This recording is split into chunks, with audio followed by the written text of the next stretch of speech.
Hello, Oh, yeah, there we go, everyone, and welcome to this week's Talking Stick Show. So I'd like to welcome the guest on today's show. First of all, we have the great Laura Massey from Two Feathers Medicine. Hello, Laura. Hi, Dale. Thanks for having me on again. It's great to be here. And yes, thank you for coming back on. And we have Maty Waller. Hello, Maty. Hi guys, how are we doing? Hello, brother. I'm just in the background today. I'm so tired. Work was just really hard today, man. We're getting up really early every morning and staying up too late, burning the candle at both ends. So it's finally Friday night and I can feel that, the tension being released. Well, I'm glad you're here, brother. Thank you for joining us. And I'd like to welcome back. We have Amy Kruzic. Hello, Amy. Hi, everyone. Thanks for having me. And thank you for coming on. We've got a lot of good feedback from last week's show when we talked about the martyr and kind of going into our own experiences. So thank you for coming on again. It was an incredible show last week. Thank you. Thank you. And we'd like to welcome the guest today who came. I didn't know Andrew was coming on for a few hours. So a great surprise. We have the Galactic Historian on the Zoom call. We have Andrew Bartzis. Hello, brother. Hello, everybody. How you doing today? Hello and welcome, and thank you for coming back on the show. It's an absolute honor. We were already going into many different layers about the young martyr as well, so I'm glad we can actually press record this time and do it. So yeah, we had a little oopsie the other day. We went to go record a show and an hour into it, we're like, is the recording going on? that was our private show just for us. Yes, I didn't put my glasses on, so I didn't press record. And at the end, I was just looking. I was like, please. I was actually praying, please, just see a record, but it wasn't there. And all that good material. Yes, just for us. So going into today's show, I thought we could start with the birthing era and us being born, and going into a bit of forced evolution and still a bit of the martyrism. And I'd like to start with Amy. So you've had children and you've gone through that process of the birthing. What was it been like for you being a mother on this planet, and what are some of the areas you can talk about and some of the forced evolution you've experienced? Because I know you were asking me before the show, so it'd be interesting to hear your experience and story. Wow. Okay. There's a lot in that question. So forced evolution with the birth. Well, so just not even looking into your own personal birth and how it was for you and that time you were growing up in. My birth. Oh my gosh, I'm thinking of my kids when you said that. Oh, sorry, and the kids. You can do both. We'll go into the birthing section. Yeah. Well, it's funny because I always forced evolution. So I always thought, like, why was I? Because there's 9 of us. Why was I number 6? Am I forced? Was I forced into that particular time? Timeline. Yes, probably. I would say yes. There was a reason I needed to come in there at that time in that family. But definitely as a kid, religion played a big part. Like I had said before, forced to go to mass and forced to pray as a family, even when we didn't want to, like, come on, Dad, do we have to do it now? So there was that forced evolution, like things I didn't want to do was particularly like, and this is where I get confused, because I'm thinking, was this a teaching or was it forced? I feel like there's a teaching and a forced revolution in a way at the time. If I'm hugging my Italian grandfather, it didn't feel comfortable to me, like a dirty energy, like that did not feel comfortable. Or my grandmother, my other grandmother, yes, but that was forced. Nope, you gotta hug, and it was like, okay. So that was forced into doing that. So was that a teaching that your elders, you need to respect your elders in that way? And then I think, well, isn't there other ways to do that other than when I feel uncomfortable? I don't know. So see that this is all kind of like where's the fine line? I never know where the fine And that- line was. That's the uniqueness of forced evolution. Oh, We can okay. choose a forced evolution, or it can be enforced on us. There are times we have to grow and we have to pull our pants up and have the big boy moment and the big girl moment, forcing ourselves. And then as the example, the hugs, why did we have to? It's a cultural thing, Mhm. which is a forced process, but at the same time, it's meant to break down personal boundaries. Okay, I can see that. But what about the other part too, that I kind of wished I was forced into doing something that my parents had my other siblings do, but not me. It was like, So- well, what? Yeah. That's another unique aspect of a requirement of personal growth versus I have to do it on my own. Okay. Okay. Because you were sixth in the order, there were 5 that came before you that broke your parents down in a certain way. And did the parents evolve? Yes. I'm also the youngest of three kids. But my two brothers broke my parents long before. And I technically get with more? Sure. Yeah. But they also parented me different, which allowed me to grow the way that I needed to grow. Yes. Yes. Can I Yeah. can I ask a question here, Andrew? If Mhm. the intent behind that conditioning makes any difference in the forced evolution? It does. It does. There's the cultural intent of the individual cultural. Then there's the individual human intent for each individual moment in which they may be in touch with themselves or not. They may be angry at the world and taking it out on the kid and not. So every individual instance of forced evolution can have an emotional energy behind it, which can make it far more aggressive of a topic. So that will be an unconscious intent in many cases, wouldn't it? That the And person- then there are times it's absolutely conscious when you choose to spank a child and it goes out of control and the spanking is a little too much and you feel guilty afterwards. yeah. Okay.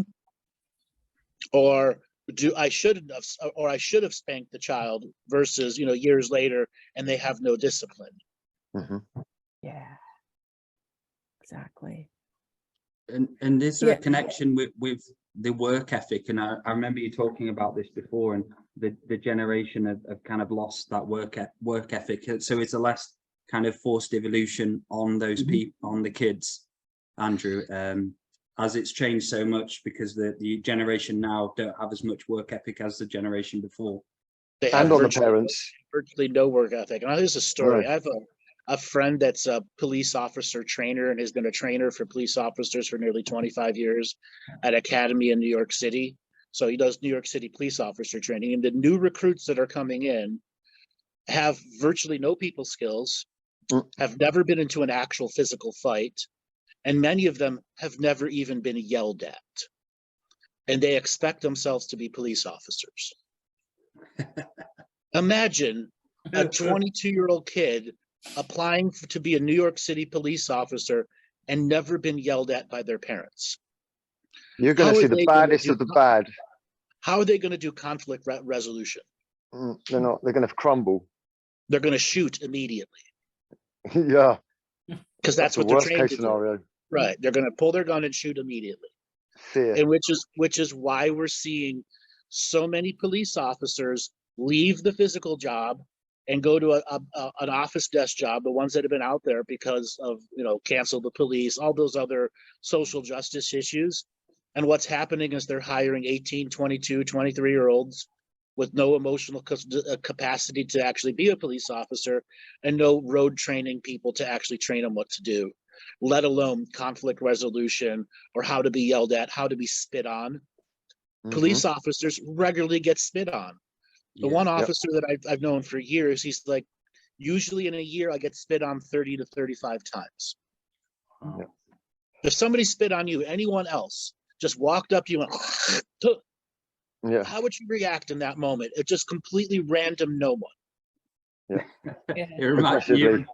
You just reminded me that I got spat on in Barcelona once by this guy I was with. He literally, the first time I've ever been spat on in my life. And I remember looking, he like spat and he flicked it on me. And I was like, it was so I was so in shock because I've never really seen anything like that or been in that experience.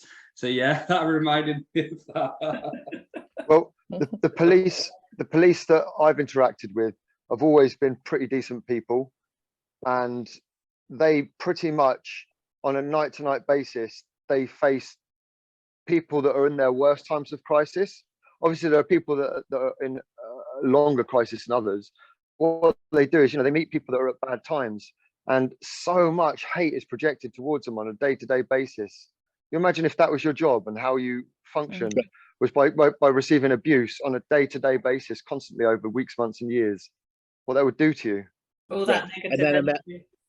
and then imagine yourself a kid who's never been yelled at, never been disciplined, and graduated college with a 4-year degree in criminal justice and wants to become a street officer. Crazy. They should never get through the training. Well, they need police officer reform at the police unions, because all too often the unions cover the police officers, and there's no really firing a person. The union saves their job and saves their pay, and then they just get rehired in another thing with all whatever negative was on their rap sheet removed. That's different form of political reform here, but that's been going on in the police officers, since the 1900s. That's crazy. What's going on with the parenting here then? There's obviously a number of factors that contribute to this sort of, they're more than adolescent, but young person. The parental factors here, you said, who always raised children here? I think I'm the only one who hasn't.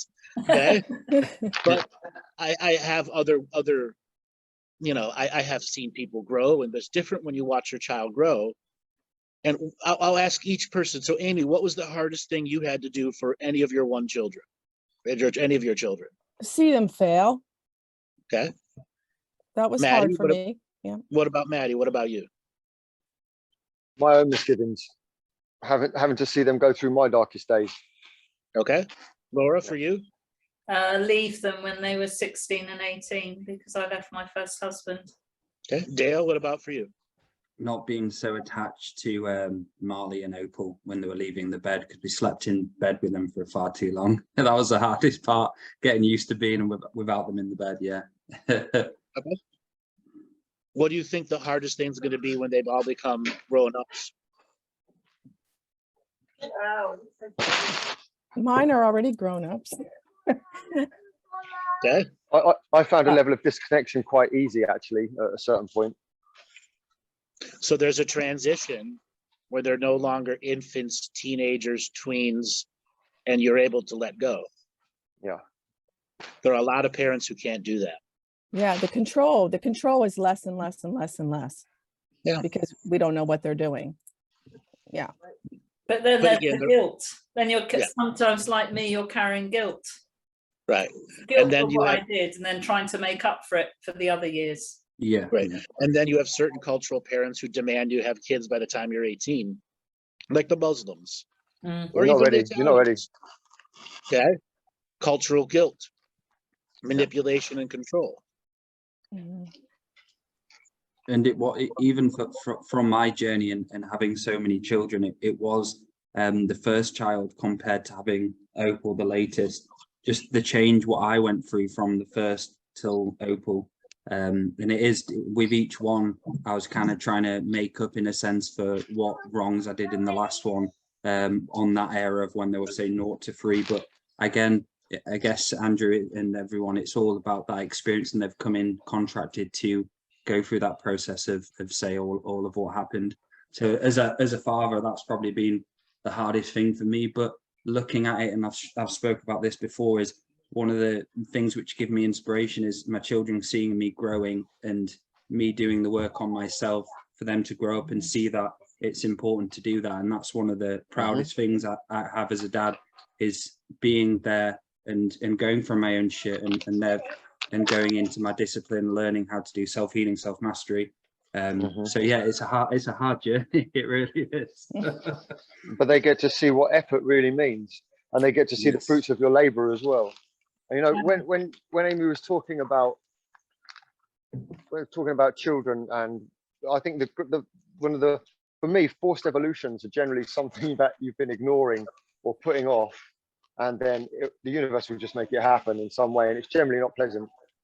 But one of the big ones for me as a parent was when you're not a parent and you have this way that you view life, you could do whatever you want whenever you want, right? Within reason, you know. But from the moment that you have that first child, where you know, 1 minute there's a pregnancy, and then all of a sudden then there's a baby, your life is completely changed in such a dramatic way that it never changes, it never goes back to the way it was before, because all of a sudden there's this other life here, and this life is dependent on you, and it's this dependency you always feel, this presence, isn't it, Dale? Yes. And it's not even the same as a pregnancy. When you have that first child, and then it changes your reality completely. Well, it's the responsibility that hits you, isn't it? Yeah, and a whole new load of rules, boundaries, borders, lessons to be learned, and failures. That's it. And you find that a lot of parents aren't ready, and connecting the contract revocation to this and how vitally important it is to revoke any of those, say, like rape victims or people who have been forced to evolution and had babies too early. Yeah, it's a complicated situation. So Not being sorry, go ahead, Andrew. Not being ready to be a parent, is that forced evolution? Yeah. Yeah. Yes. Okay. And the nuance, the balance, who's forcing the evolution? The soul. The shard. The parents, and if they have to get married early. Technically all involved are forcing the evolution. Yeah. But then there comes a point where, let's say you're raised Catholic and you're told not to get pregnant as a teenager, and you do. That's karmic, usually. Right. Yeah. So that's a karmic forced evolution. In the greater world we're living in, the term forced evolution is really what government and the controllers behind the government enforce on us through social engineering and manipulation. That is an abuse of the spiritual rules. Humans can abuse the spiritual rules with their individual things, but to up the steps of what forced evolution is, we are forced to live into the confines of a society that wants to call us useless eaters, run by the World Economic Forum, or any of the other conspiracy ideologies that we all have been seeing coming true over the last decade and a half. Okay? Yeah. That form of forced evolution is what we must stand sovereign against. Not all forms of forced evolution are bad. There are times we need that forced evolution because we're too lazy to go and do it. Yeah, I have it on almost a weekly basis, Andrew. Something will happen, I'm like, oh, okay, yeah, and that's pushed me in that direction. And I don't fight it ever anymore.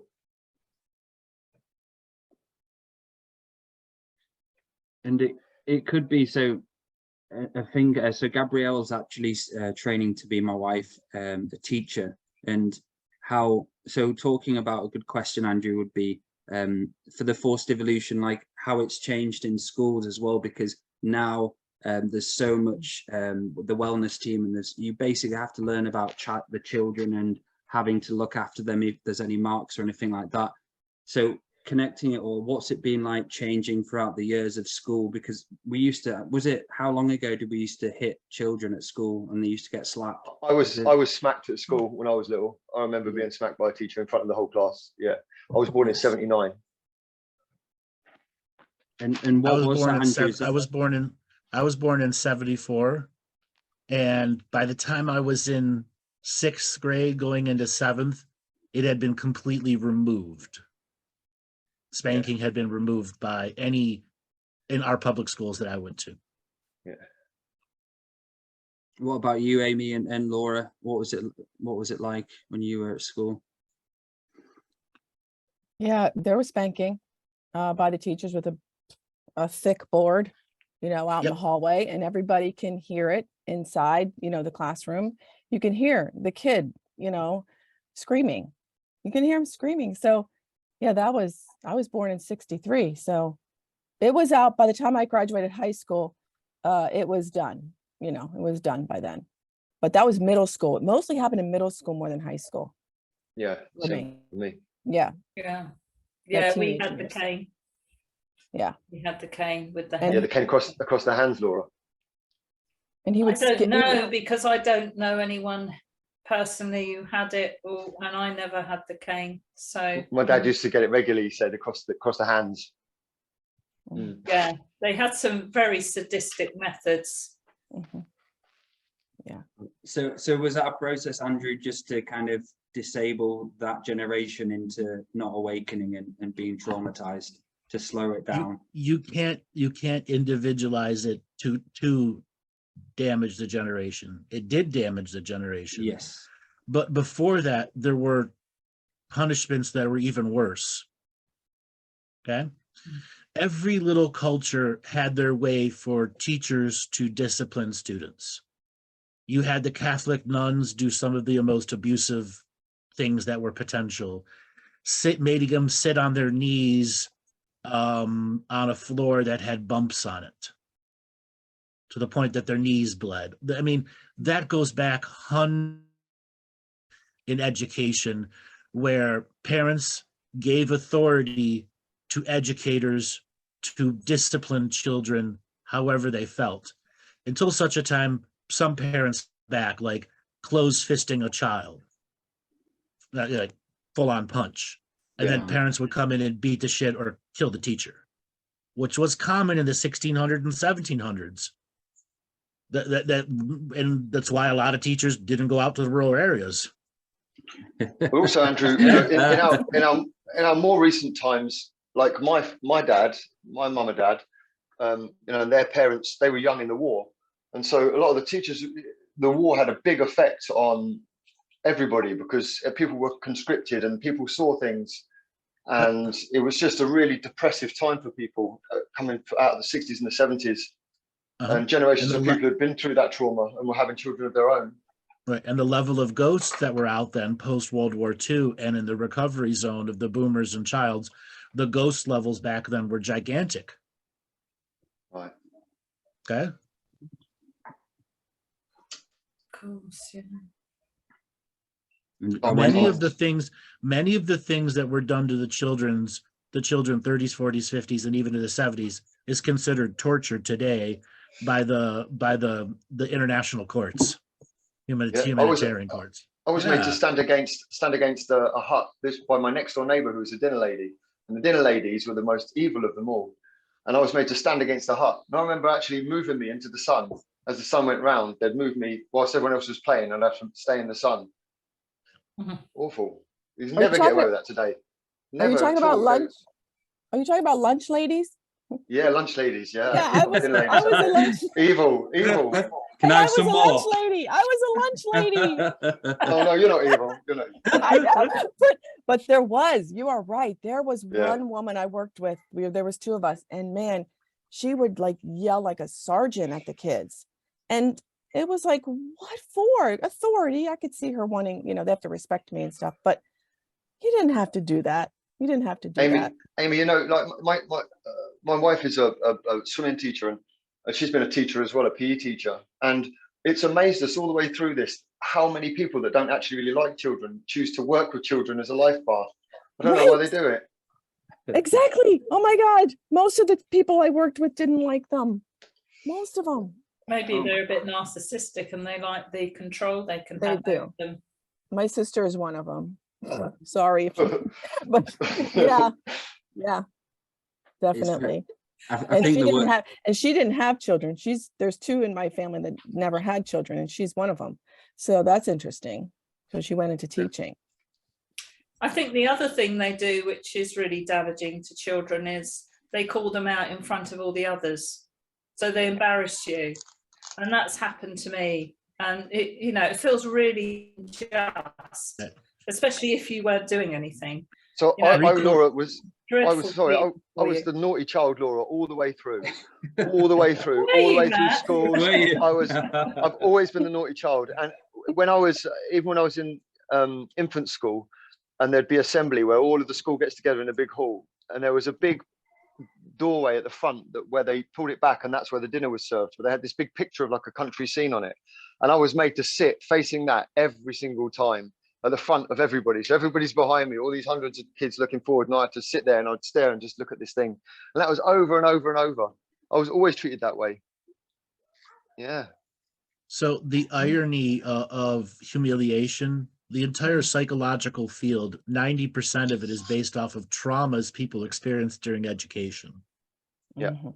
And when you look at it now, 30 something years later, there are so many people who are traumatized by something that happened during their education that they can't become normal learners. It stops them. There's such a hard traumatic journey, like reading in front of a class and being humiliated by the teacher. That's why my contract revocations are meant to be read out loud, because there's so many people with learning traumas and that they can't hear their own voice, so on and so forth. And to get over that trauma is challenging. Well, It was I the first remember. thing. Sorry, Amy. No, I just remember 5th grade. You just brought back a memory of 5th grade, the SRAs. I don't know if you guys had any SRAs, right? The colors. Well, I was not a great reader, and I come to find out that I wasn't fast at it. So it was embarrassing to still be going over the purple color and everybody else is ahead, you know. But it was out there humiliating. Amy's still on purple, you know. What are we gonna? You know, I just remember that. Oh my goodness. That was humiliating, you know. And just Just think that. back, say 10 years ago, or even 6 years ago now, before autism wasn't really diagnosed, and all of these people who had slightly on the spectrum or difficult needs, how many people got punished and made to feel like they were, you know, really dumb when they just had obviously other needs to learn, other requirements. Actually, we had an experience from this from one of the schools, primary schools with Heath. So my son Heath is autistic, and he got diagnosed on highest on the spectrum. He functions, but he's functioned in a very different way, and he actually got quite singled out at school, where he had to. At one point, we found out from like months later that they put a bib on him, and he used to sit on his own at lunch. And he used to have like, you know, like a coloured bib on him, and he used to basically go in a room on his own with a teacher helper, not in front of the class. And now we've gone to another school where they've got an actual really good team which deal with autistic kids, and he's actually the top of the class in everything. And he was 2 years behind in this other school. So it just shows you how different and the different realities of schools are, and some of them are still really shit, really shit. So I want to add some of them another. are doing well. Yeah, I want to add another thing. So this is a memory that I had, and it was a 7th grade math class. And this one teacher, I'm just going to say she was a cunt. Okay, I look back on it. Every day, somebody got called up to do the math problems on the board because it just wasted time in the class. And she would always pick the people that she knew were snickering or talking. And she would regularly pick on this one kid who wasn't snickering or talking. And he'd come up and he'd have a little bit of a hard on. And then she'd point it out. Oh gosh. Wow. No. What do you think that did to that kid? Oh, a complete humiliation on all levels. Yeah. Hooked him up sexuality wise. Yeah. Right. All levels. Yeah. Okay, we've all seen somebody get up there with what's ever going on, but she picked on him. Yeah. Yeah. Okay. Instead of saying, "Go back," why don't you sit down? Not even to say, "Oh, go sit down." Just ha ha ha ha, pointing it out. I know, but the kind thing would be just to say, "Oh, honey, go sit back down." Right. You know. And then he would cry 4 or 5 times a semester. Okay. Those types of traumas compound when they get older. You could only imagine the types of sexual traumas that he had when he grew up. Okay. At that age, you can't control it. It just happens. Morning glory. I still can't. There's an on switch, but you can't turn it off. Okay? Yeah. I just. I think about the Queen. That's what I do. Well, back then it didn't work. Back then it didn't work. I think mine was my gran. I thought about my gran. Like throughout school. That's too touchy for me, man. If it ever happened, my gran, and it completely went. Okay, here's another one. Did the bathroom door stalls get taken off of in your schools? No. Imagine going to take a dump and there's no door.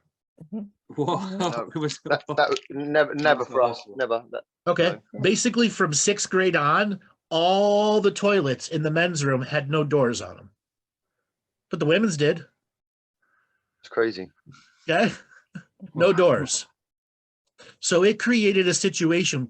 Men would not try to take a dump at school and just try to Yeah. rush home or quit school, cut it to go home. Yeah. Yeah. And then there was the poor child that used to wet themselves, Oh, yes. especially like at infant school where everything's very traumatic because they've been at home and suddenly they're in a school environment. Uh-huh. We had a lot of children that were on things like asthmatic drugs, things like that would have sudden outbursts of anger and, you know, just uncontrollable fits. And then the teachers would have to wrestle them out of the room. And there's all kinds of medication fueled incidents. So let's turn this back to martyrdom. We've just had a big, good preparation of information of why people might become martyrs. Childhood traumas. Okay? Knowing about the variety of childhood traumas we just talked about, when you're becoming a teenager, 13, 14, 15, and you're watching all these people around you, and you're such an impressible young youth, and then somebody teaches you about what money is. You know, does anybody here remember being taught what a money is? No. In many different expressions. Yeah. Okay. Many girls have a misunderstanding of money because they're shown money in a different way than boys are. So right there creates a unique separation between boys and girls who will martyr themselves different for money or to not have money. Growing up poor versus growing up rich. Mhm. I created a word back in 2013 going on 2014 called lack consciousness, where you were in lack of money, lack of wealth, lack of material supports for so long, you gain a form of lack consciousness. You always are functioning from lack and are unable to get beyond your own lacks. Even if you have money in your pocket, it will feel like you have nothing. Or you won't know how to save it and it'll burn right through.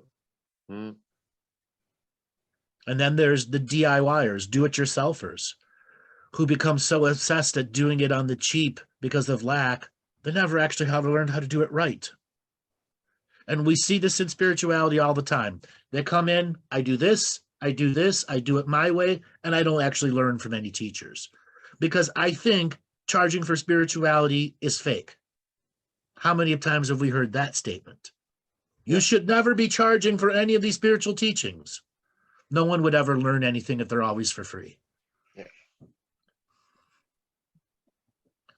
And we live in this world where most of us need to earn. So for the conversation piece, let's just narrow the border on the person who insists that all teachings should be for free. Well, and that's a martyred state. Yeah. So the interesting thing is that that what you're talking about there is probably the extreme, and I know many shades of grey in between that as well that I experience quite a lot amongst people, and it always seems to be that lack of money seems to be the actual fuel for them to be in that position. So they back it up by saying, well, I'm not feeding into the system, or money is evil, or this seems to be the core belief that any engagement within the system itself is a form of treachery, and therefore being poor or living in a fucking van with no money and depression and in a bad state of health is some sort of sticking it up to the system. And I see this so much, and I just think, you know, the ultimate sticking up to the system really is to flourish within it and make it irrelevant, you know, to make money, to have good health, to have your deliveries come next day whenever you want them, you know, all this convenience that we're offered. And yeah, it's a part of a system, but you don't have to be a part of it spiritually, do you? And I think by these people that martyr themselves like that, they remove themselves from everything and everyone. And you can just see the light drain from these people over the years as they convince themselves that they're doing the right thing. Well, they won't take the responsibility, will they? So really, it's a cop-out. But they believe they are. This is the thing about the martyr. They believe that they are. And all of their inner rhetoric tells them that they are. Yeah. And also I see it like when you were talking, like it's like, and look at me, like the crucifix, you know, look at me, like that's how it feels like when really nobody's really watching you. Nobody's really looking at you. But look at me, I'm suffering and I'm living in a van. And, you know, I've noticed that lately, like. And everyone else is watching cat videos. Right, nobody Yeah. really is watching you, but yet I'm going to make this statement that I'm poor. I've been watching a guy going around that island, and he's basically living in a tent, and he's been doing it for a while and seeing how long he can do. In each video, he looks so depressed. It's like, Yeah. I keep looking back at him, and I'm like, how depressed do you look right now? He's like 8 months in of just trying to live off nothing, get a tent into like laybys or wherever he goes to. And he just looks so fucking depressed, trying to make out that he's not, and he's having a good time. Yeah, I did it for Monthsdale in Wales. I did it for months across Wales. And the worst part about it all for me was the animals. There was a point where they just decided to fuck with me every day, even just cows in a field, you know, to walk through a field, like, oh God, here we go. That was the worst part for me, but it does. But you do get used to that lifestyle, and you can sleep like a baby sometimes outdoors like that, even in the most bizarre circumstances. I have a question then. I'm sorry, Laura, go ahead. No, go on, Amy. Well, my question is, so I always thought we were poor growing up. And because, you know, that thinking, and I realized, like, I don't know, a few months ago, like, wow, we really weren't poor, but, you know, was always embedded in me, like, oh, we were always poor. We were always poor. You're poor.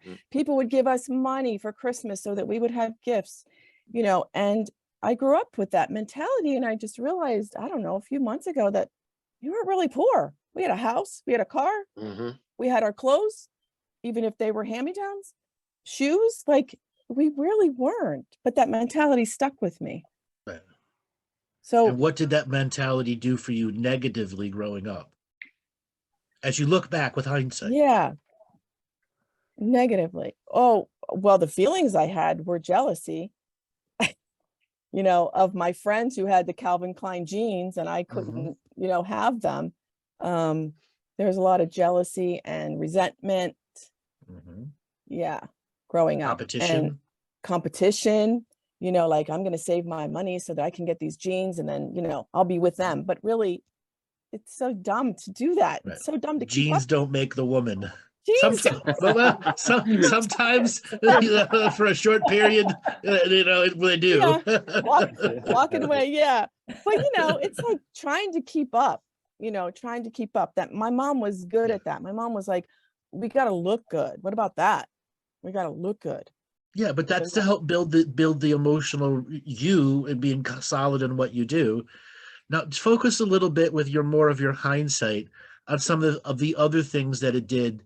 Let's say as being a mother, how did it affect you? I was frugal. Even though penny we pincher. Penny pincher. Even though we could afford it, penny pincher. You know, my mom used to go to each different supermarket and get the best value. You know, getting the value. You know, well, let's just drive around. Well, doesn't that waste gas? Did you get dopamine releases off of doing that? Yes, sale. Sale 25% off. And also I would justify this would have been $300 and I got it for $100. Like that type of thing.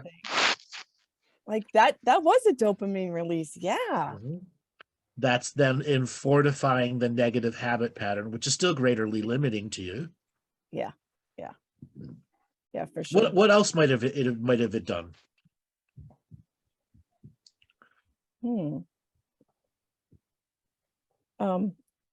Let's see, I got lost. Yeah. What else might it have done? Like now? Yeah. As the years? Yeah, as the years went on. Did it make you feel you weren't good enough? Well, yeah, that's always not to have money or to have money. To not have money. Which is enforced by I grew up poor, and the way your parents enforced it on. Yeah, I would have to act poor sometimes. Ooh. You know, like I would have to act poor, like, well, that's expensive. I don't know if I can, you know, haggling. You had to haggle. Yeah. Salesman. Yeah. Oh my gosh, that's awesome. That's awesome. No, this is like, because that's still in, you know, it's still here. Yeah. What positive has it done for you? Um, understanding others who don't have Okay. money, I can understand. Did it make it easier to love people around you? Did it make it easier to love people that didn't have money? Oh, yeah. Oh my gosh, yeah. We used to have this guy that came around. He was a bum, you used to call them bums, that walked around. But my dad, he became friends with my dad, and he would sleep in our basement. And like, that was like the martyr again, Yeah. like letting Jack sleep in our basement. I saw it as a loving act, which it was. It was a loving act. It was a kindness act. It was a kindness act. Yeah. And then yeah, anyways, that's probably getting off subject, but that again he was poor. He was collecting copper wire to make money, stealing shopping copper cart. wire. Stealing copper Stealing. wire. I've done that. I've done that for money. Yeah. Oh, that's funny. Jack, why did you steal? But Many times. going back to the about the healing and how people can't justify paying for not everyone, sorry, a portion of people can't justify paying for spirituality. How come then people find it so easy? And this is maybe connected to forced evolution of, I know so many people who will not, one of my family members, he will not ever put maybe a bit of money into themselves, like a massage, but as soon as it comes to themselves, putting money into themselves, it's like a huge block. But they'll happily go out to Edinburgh or go to various places and get pissed for a weekend and spend a lot of money on getting arsehole. And that's huge. We hear that on my shows all the time. When's the last time you had a massage? 25 years ago. You hear that a lot. Giving to themselves is a different form of martyring. They're martyring themselves by not having it. Oh, the cat lady thing, isn't it, Laura? Constant coffee and cigarettes. How many times do you see that? I hate to say this, but little old lady is crouched over a coffee cup, smoking cigarettes constantly. But talking about angel cards and things, it seems to dominate a lot of the the genre. And where is it that spirituality teachings shouldn't be paid for? Why should they not have energy exchange?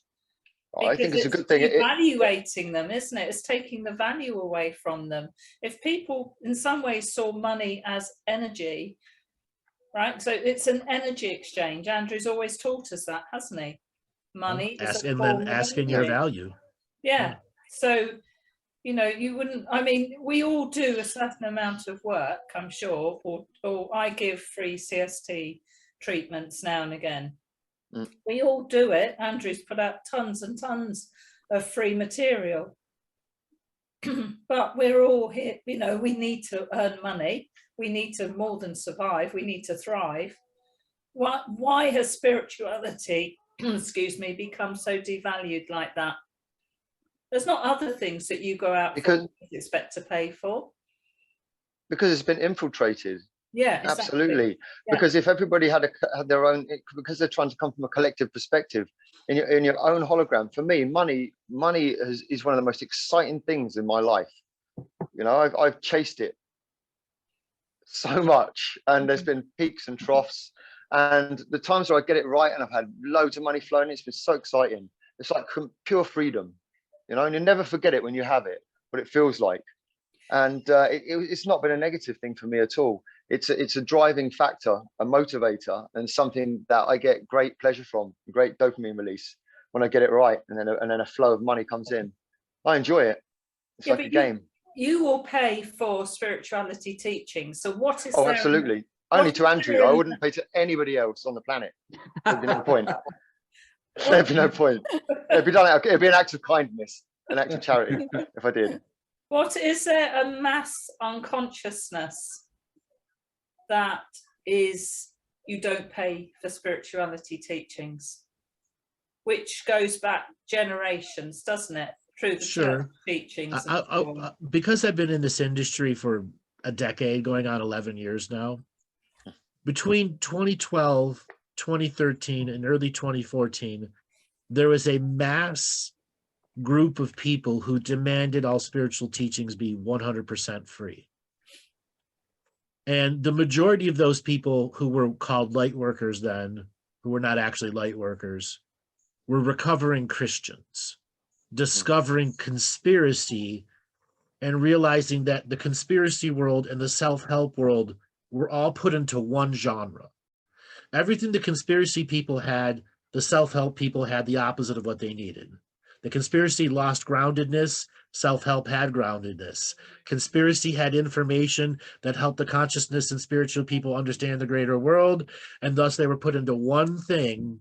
And one of the things that came out about the recovering Christian was everything's for free, except for the tithe that you paid to the Christian church, except for this, which they didn't realize. And then there's the pay-as-you-go Christians or the tidy Christians that are on television, who are full-on spiritual scammers. And you see a lot of Christian scam stuff going through. And that is what made it very prevalent in today's groupings who demand it for free. It's a scam if it's not for free.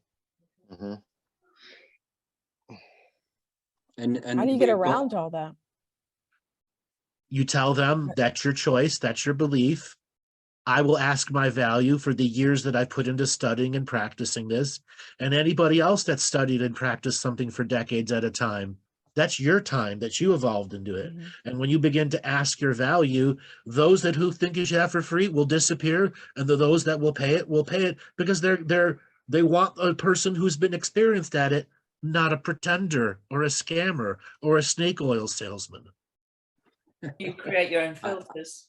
Yes. You know, we have a unique expression over here, Andrew, where West Indian culture is very much a part of our culture, specifically Jamaican.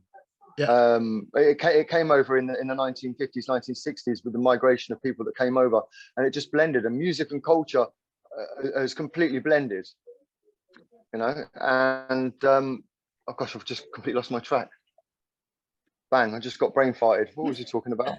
It happened to Amy just then as well. Charging for skills. Charging for skills. That's right. There we go. Yeah, thank you, Andrew. And so there's a big influence of Rastafarian culture throughout our youth, and the Babylon system, and that all that kind of rhetoric. And so that's one thing that's fueled, because whenever over here, if you go to these places, you see a lot of dreadlocks and the Rasta colors and people speaking in that kind of, I mean, it's those words are a part of my culture anyway growing up, but you see that a lot in the spiritual community over here. And so they have that kind of more than cat ladies, it's more sort of this feeling of rebellion against the system, if that makes sense.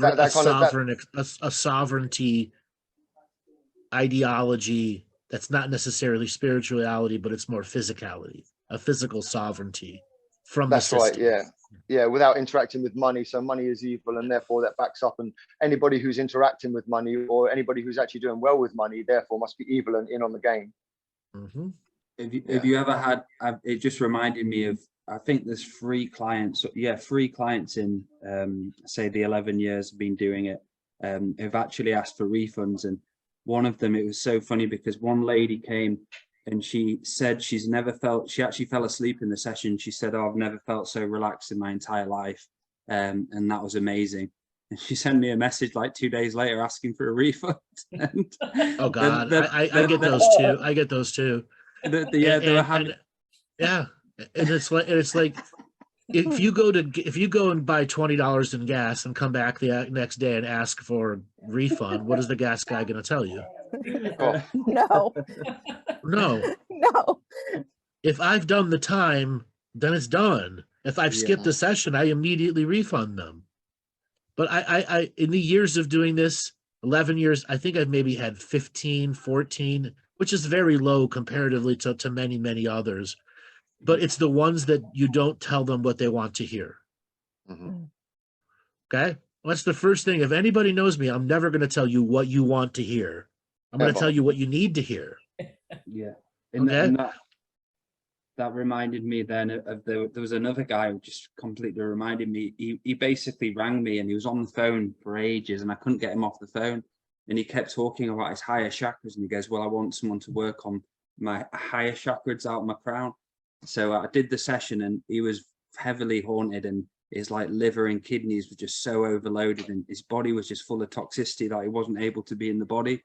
And I gave him a reading going into that, and he just started arguing with me, and everything I said, oh no, I don't believe that, I don't think that's true, it's this and that. Then You were just speaking with the entities, Dale, just literally doing a reading for the entities. Yes, and he sent me along a message after, just saying how unfortunate it was you weren't able to work on my higher chakras, and just said, look, this is obviously what is needed in the moment. Like, obviously, Andrew, you're not going to tell people for that instant gratification, and he just wanted that working on the higher chakras just to talk about that. That's all he fucking wanted. But realistically, that was just irrelevant, really. Anything you would have said would have got completely lost in the whispers of all of the entities and the things that were attaching to him and speaking through him. You'd never have got through to the core being. Yes, that's right. The other thing is, people come in and expect us to be a service-oriented customer who's always right. Mm. Okay, how many people that I call, I'm here for the Akashic record reading. What does that mean? Yes, I'm known for that, but it's not just who the fuck you were before you were this motherfucking person. And I swear, purposely, because so few people actually get it. What's my purpose? You really don't know what your purpose is? Okay, let's delve into the lack of purpose and no ability to do with it. And then at the end of the session, this isn't what I wanted. I went over 15 minutes with you. Okay, I've had people that I've gone over an hour with, and it's still not what they were looking for. But I was never going to give them what they were looking for to begin with, because what they needed to work on was themselves. Now, Dale, you kind of laughed. I've had people that just talk the entire session, quite literally. And I'm trying to say, interrupt them, let me speak. No. I've had that 6 or 7 times now. A whole hour session, and they speak 52 minutes of it. Oh, it's awful. And then they go, I want my refund. Huh? Is that just pure ego, though, Andrew? That's egomaniac, isn't it? Absolute egomaniac. Yeah. All rehearsed rhetoric that everybody they meet gets to listen to. And you want to hear something ironic? I talked about that person that just talked about their own thing, and this was on a public thing that I was doing. They talked, and then she called into another live show. I was the one that talked, and she did it again on a live radio show. I Just didn't talk again. And I said at the end of this, did you not hear me say, let me talk 4 or 5 times during this? No. I think I remember that. I didn't hear that You one. just did it have to again. get that one up. Yeah. You just did it again. What is your lesson here? Yeah. Shut the fuck up.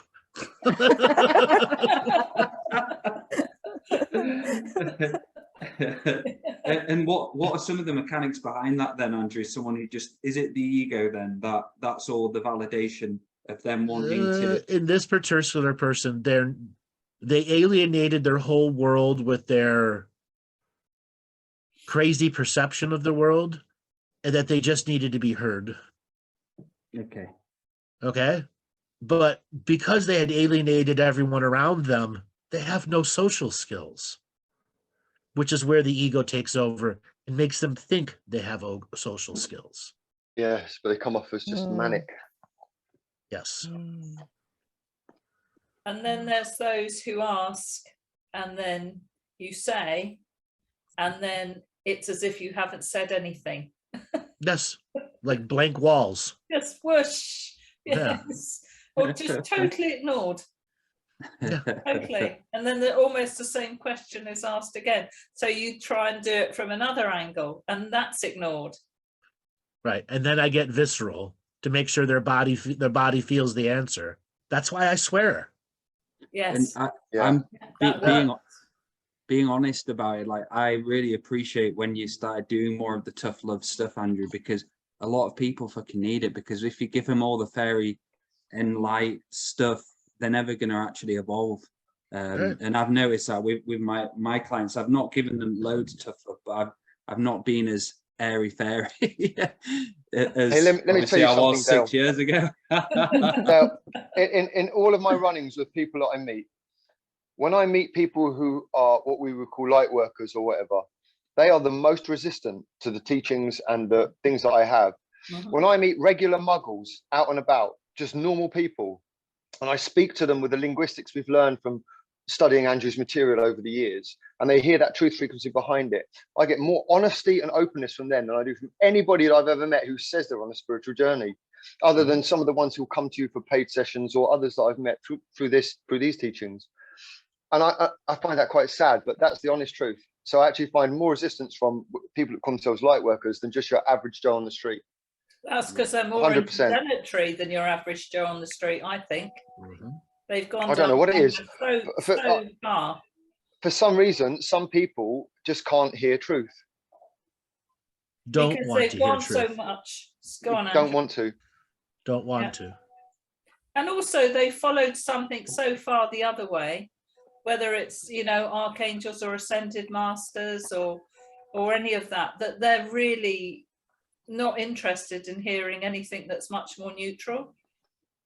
But And I agree with you, Matty. I'd rather have a conversation with, you know, with somebody who hasn't done anything spiritual. In fact, some people I know are they're much more spiritual and loving and work from their heart and their unawareness than a lot of the light workers I know. I met a Christian lady in a shop once, this West Indian mama in a shop, and it was just, she was a Christian, and it was just the most beautiful interaction ever. And she asked if I was a man of God, and I said, not of the Bible, but yes. And it was such a beautiful interaction, you know, and these are much more precious to me than people who actually have something to prove. These are just good people who want to be good people and do good things and find other people who share those morals. And for me, I get much more from that than I do from trying to prove anything to anyone who's running around, you know what I mean. Yeah. So back onto the tough love thing.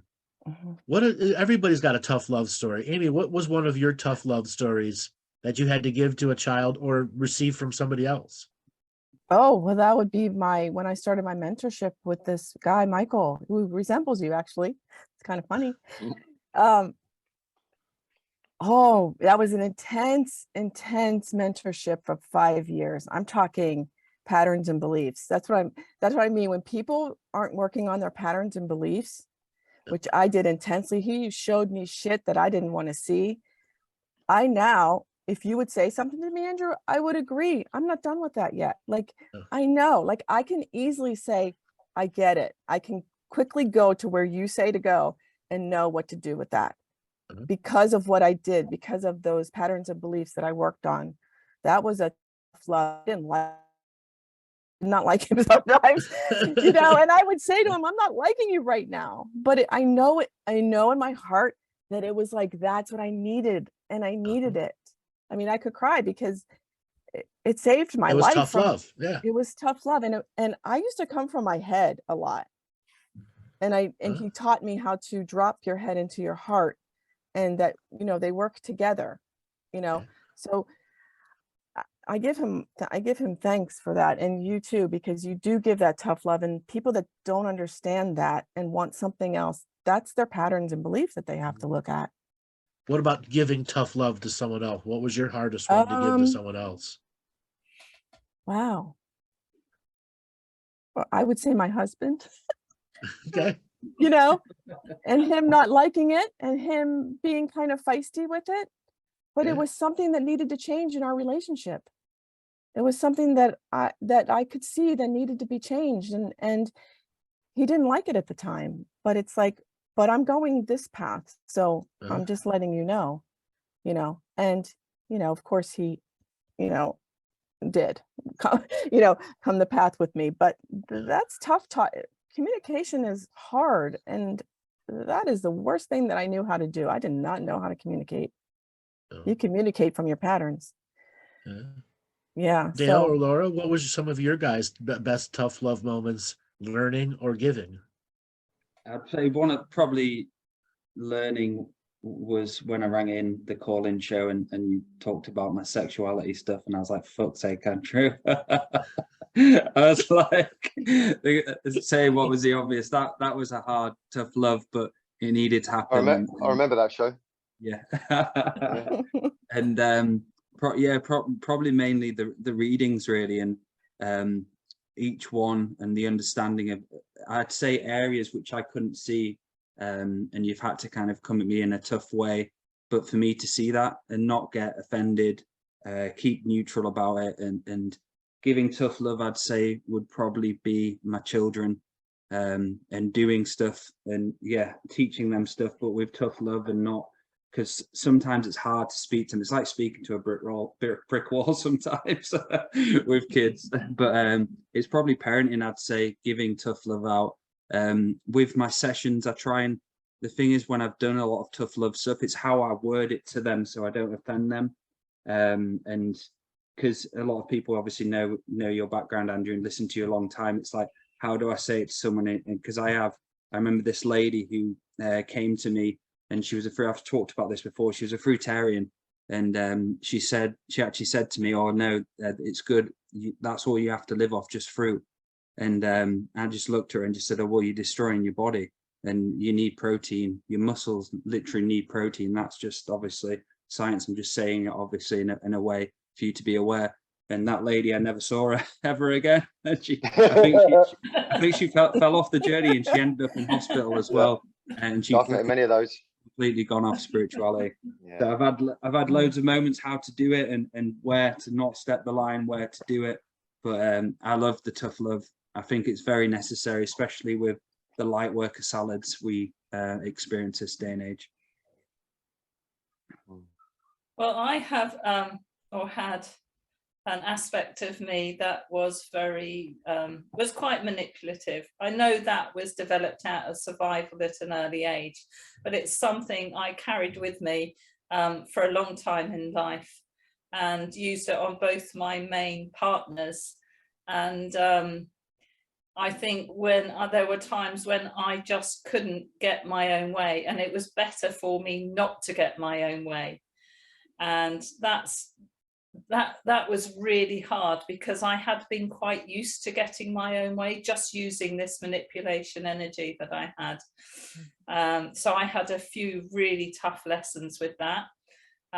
Probably also had that with Andrew. He's given me some tough love, especially recently, over my health and the needs to slow down. I had a right telling off the other day.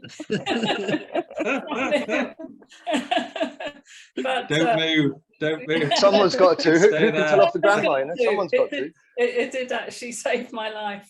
So and then giving tough love, that's hard with your sons, isn't it? And with your children. But realizing it was actually so much better for my oldest son if he managed on his own, without me continually saying, I'll help you out. If you get stuck, I'll give you some money, I'll do this. Because what I realized I was doing is disempowering him all the time. I was saying, I'll step in, you're not capable of doing it yourself. And that goes back to the martyr energy. I wanted to do everything I could for my sons to make up for the fact I'd left them with their dad when they were 16 and 18. And it was almost like I was going to devote the rest of my life to making sure they were okay and happy, which is part of the reason, as Andrew knows, I stayed in my last relationship for so long. And that came out with tough love on the hot seat from Andrew and a roasting. That came out, why are you really staying? Well, you don't want to make it uncomfortable for your sons and your grandchildren. You don't want to put your sons through another breakup. So that all interlinks with the martyrdom as well. So I've found it really difficult to give that tough love, but my goodness, since I stepped back and I didn't have to do anything, all I had to do was step back. It was me that was the block to him. He wasn't blocking himself, it was me disempowering him. And they're quite tough lessons. I had disempowered him, and then the tough love came in sort of stepping back and in saying, no, I haven't got, and I didn't have any money, but I haven't got any money to help you. You'll be okay. And he was okay. He was absolutely fine. And that goes in with treading on a journey as well, doesn't it? Absolutely. That's overstepping the boundaries. So there's many lessons woven within all these topics here, aren't there? Yeah. Yes. Maddie, any tough love stories for you? I think that's a deep question for me, actually, Andrew, because I would say I know. yeah. That's a tough love question to you. I would say I'm a tough loveaholic, and my entire life has been tough love. I've known love the whole way through it, but it's been tough. And Beef for me and my jerky love. practice, It's yeah, beef jerky love. yeah, man, and even for myself, I'm so hard on myself. I push myself to boundaries that other people just can't do, and I don't do it out of ego. It's just because this is how I love myself. It's a very hard thing to say. It's almost sadistic sometimes, but I've recently found new layers of love, and see, I'm getting quite emotional. I can switch between tough love and gentleness and calmness, whereas before tough love would be prevalent. But now I find that I can switch between the two. And sometimes a good way for me when I find to use tough love now is in humor. It works much better. But for me, I'm a tough loveaholic. It's a big subject. Yeah. So for me, when Spirit said you have to develop a tough love aspect for some of these woe is me people, in the journey of developing it, everybody mentions about my ability to be patient with clients. Well, patience was natural for me because I'm doing all this other reading while they're speaking. And what I had to develop was unconditional love through tough love. My tough love was still an unconditional love. It wasn't conditional. And unfortunately, a lot of people who experience tough love experience it as conditional love. By making that statements that I were making to them a true unconditional love frequency, and yet has tough love aspects to it, it's what actually made the patience a super skill of modification of the language that I was using, so it remained unconditional love, tough love. And I remember a caller a couple months back having an alcoholic wife, and I actually had to tell him to stop putting his pee-pee in the demon hole. Who remembers that call? Oh, Yes, I remember that. Yeah. Yeah, I remember it. Yeah. Yeah, it was great. Yeah. And that was the word that broke through to him. None of the other stuff broke through, but once he had to hear me say, stop putting your dick in the demon hole, with the laughter behind it, is what broke through to him, because it was such a powerful unconditional love message to him. But when you said that, I remember every demon hole I put my pee in as well, in an instant. Yeah. Yeah. It broke through that barrier, that boom. Like that message was great to even people beyond just him. Yes. And that's that unconditional love, knowing that the words will penetrate the way they need to. Okay, but Andrew, learning other people's language is important. My brother is married to an alcoholic. I couldn't tell him that, could I? Yes, you could. Yes, you could. Yes, you could. You just wouldn't do it. Would he understand what the demon? I know he would understand what the demon hole is, but he'd be like, stop putting your dick in the haunted hole and getting haunted yourself. He would absolutely understand it. Really? Yeah, crudeness, as crude as you can be. As crude as you can be. How about this? Try it on him. I might. Because he just said, I was with them. Yeah. He just said something about her being, He might be like, it's all about delivery. It's all about delivery.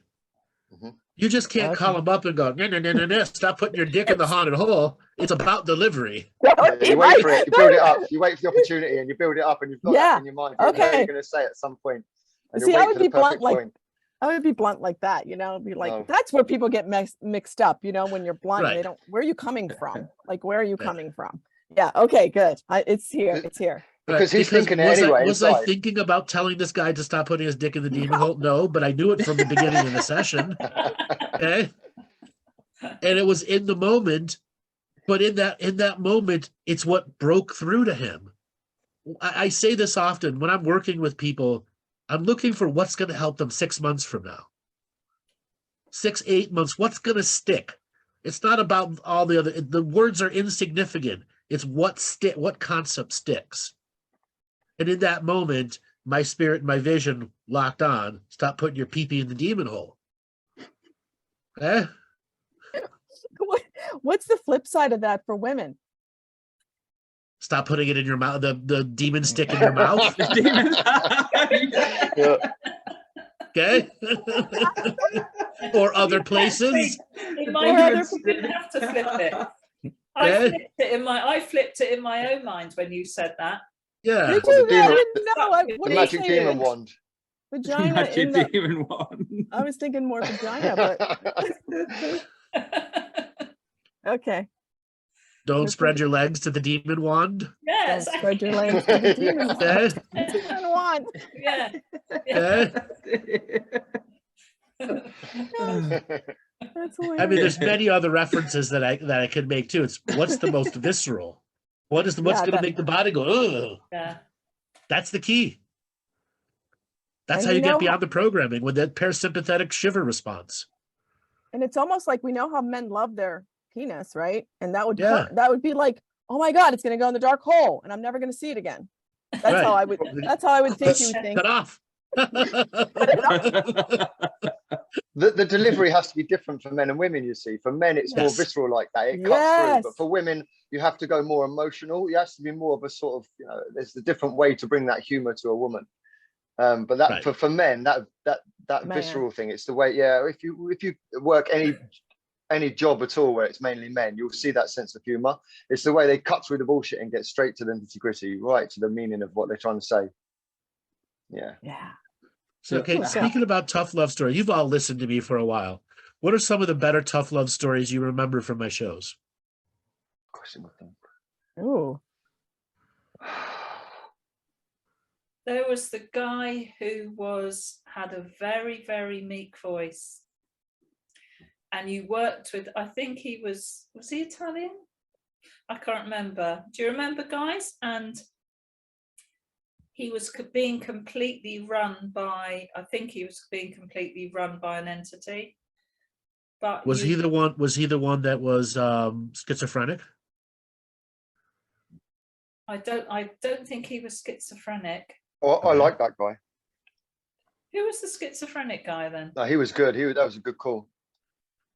Yeah, that was a different training tough love situation. That was in Mays and Eyes, was it? Yeah. Mays and Eyes. Yeah. Oh no, there was another one. Oh, yes, The guy who answered, he called you Bartzis instead of Andrew when he first answered. That was a very interesting one. So I've heard one, Andrew. There was one, and it's helped me. There was one where a lady came on and she'd been through some trauma, and she was going through her crying process, and you were very, very gentle with her at the beginning, and then you just switched and you said, right, stop the crybaby shit, you know. And you could see the program go, huh? You see me? Because she had turned on her cry manipulation program. Wow, and was trying to vampirize the audience.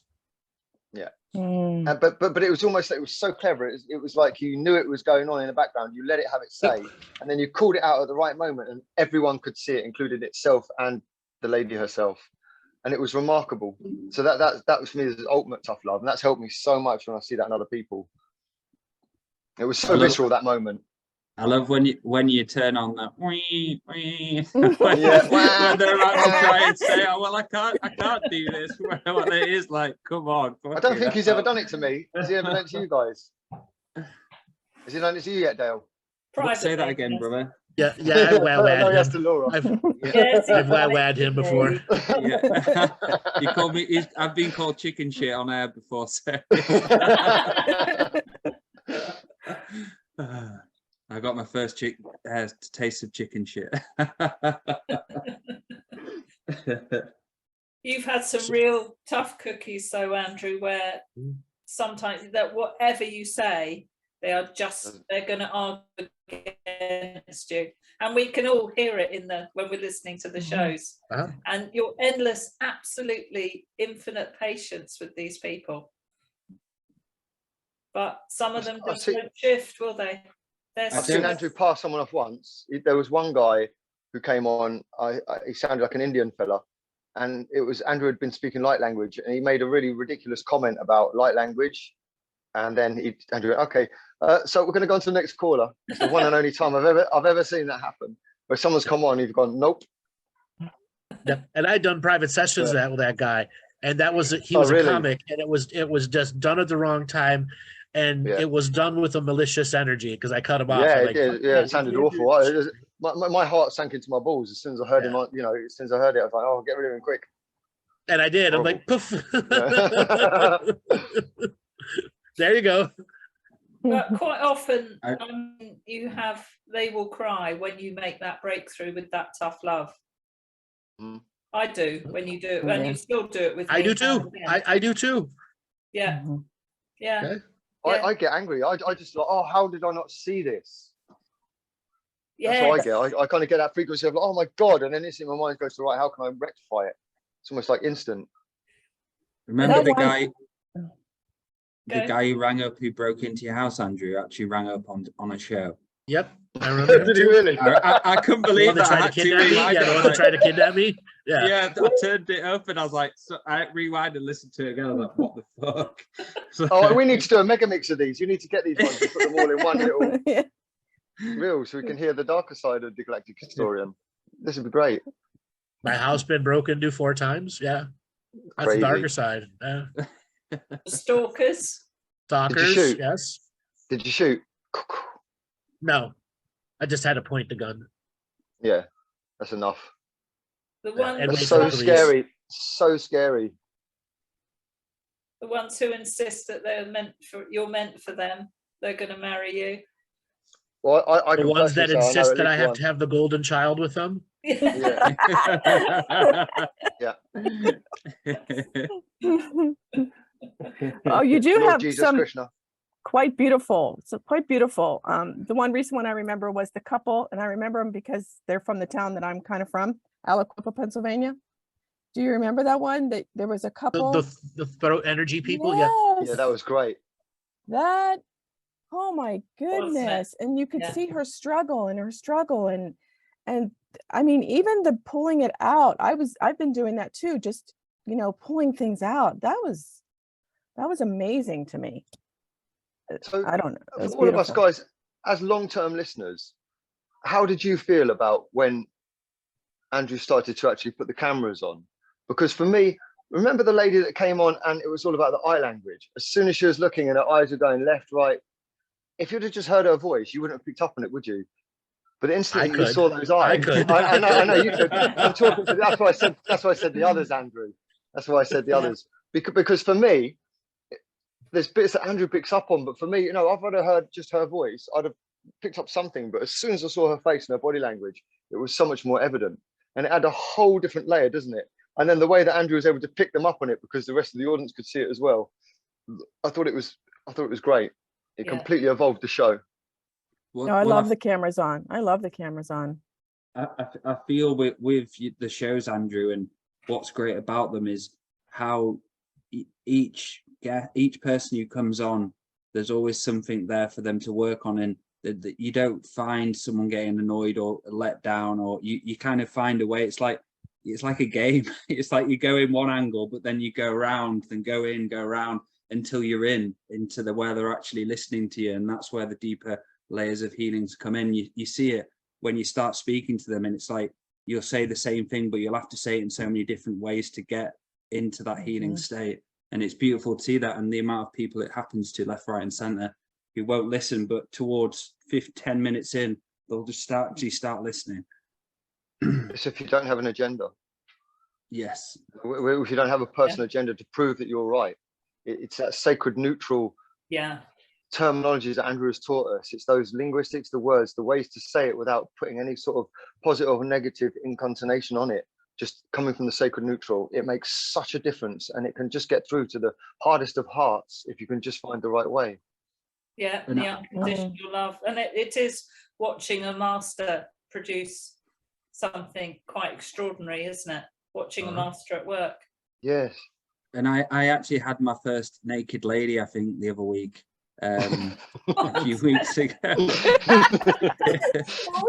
No word of a lie. This lady, She basically was eating nothing each day, and she hadn't been outside for about a year. She hadn't showered in a year. Heavily invested with obviously demons, ghosts, and she actually came on the Zoom call, and you could see almost the nipples, but she wasn't, and she was just there, like looked like skin and bones, just naked.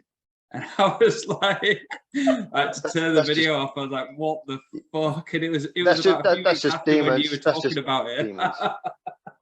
That's just a demon coming on to try and fuck with your shit, man. Yeah, it was all good, but it was. I was literally what I was about to burst out laughing when I saw it. I was like, "Fuck's sake!"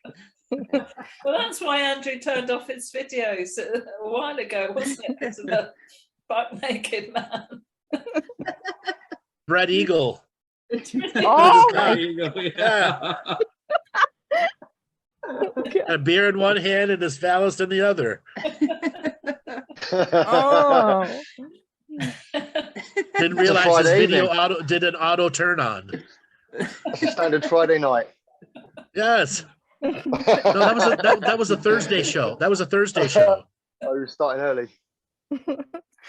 Yeah.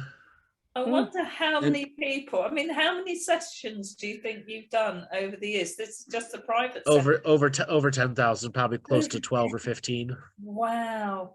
Yeah. That's how you get that good. Yes. Yeah. Absolutely. And let alone the adventures into reality and so on.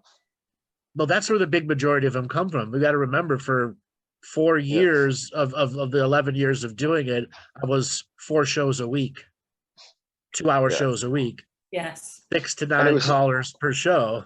Yeah. And it was hardcore galactic historian at the beginning of it. It was always delving deep into the Akashic records. And of course, in order for you to do that, you had to maintain that sacred neutral. So all that self-mastery you had to hold behind the scenes just to be able to produce that kind of information. No one appreciated it. They were just asking it. You know, and no one actually appreciated the mechanics behind how you did it and the work that it took. Can I ask you a question which I thought about earlier of asking you, Andrew? So in some of these readings, there'll be times where you can't give them information, or you have to withhold information. Say, I remember there was one about the Roman Empire, about what's he called? Julius Caesar. Was it Julius Caesar? I can't remember. It was something to do with Julius Caesar. And there's parts of it you couldn't say about him. What's the reasoning behind that? Is there like some cover in the Akashic record, or is it a message you get to basically this is kind of classified and people aren't ready for it? What's the kind of mechanics into that when you're doing that throughout the years of listening to you? I've heard it. So there's a variety of mechanics.